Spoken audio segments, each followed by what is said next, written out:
সেই রাত্রির কল্পকাহিনী নির্মলেন্দু কোণ।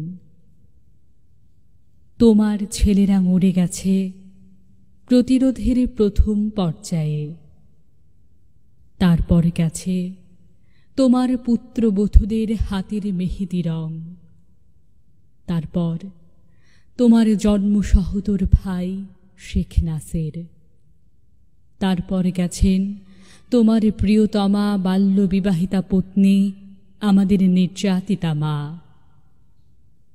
এরই ফাঁকে এক সময় ঝরে গেছে তোমার বাড়ির সেই গরবিনী কাজের মেয়েটি বকুল।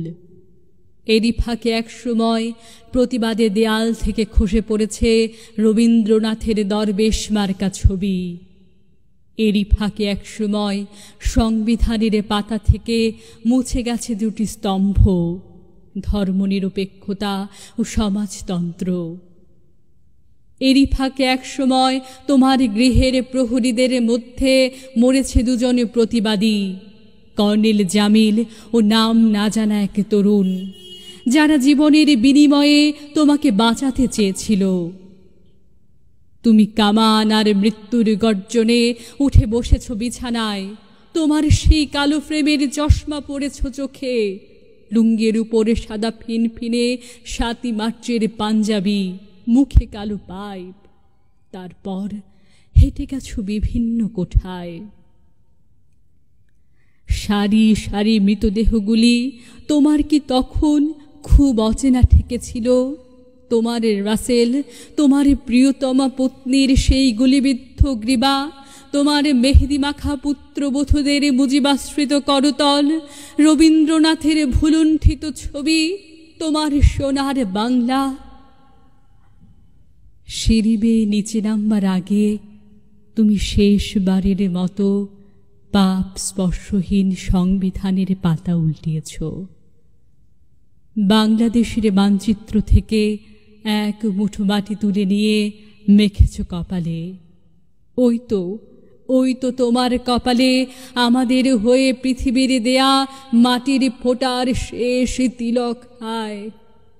তোমার পা একবারও টলে উঠল না, চোখ কাঁপল না। তোমার বুক প্রসারিত হলো অভ্যুত্থানের গুলির অপচয় বন্ধ করতে, কেননা তুমি তো জানো এক একটি গুলির মূল্য একজন কৃষকের এক বেলার অন্নের চেয়ে বেশি। কেননা তুমি তো জানো এক একটি গুলির মূল্য একজন শ্রমিকের এক বেলার সিনেমা দেখার আনন্দের চেয়ে বেশি। মূল্যহীন শুধু তোমার জীবন, শুধু তোমার জীবন পিতা। তুমি হাত উঁচু করে দাঁড়ালে, বুক প্রসারিত করে কি আশ্চর্য আহ্বান জানালে আমাদের।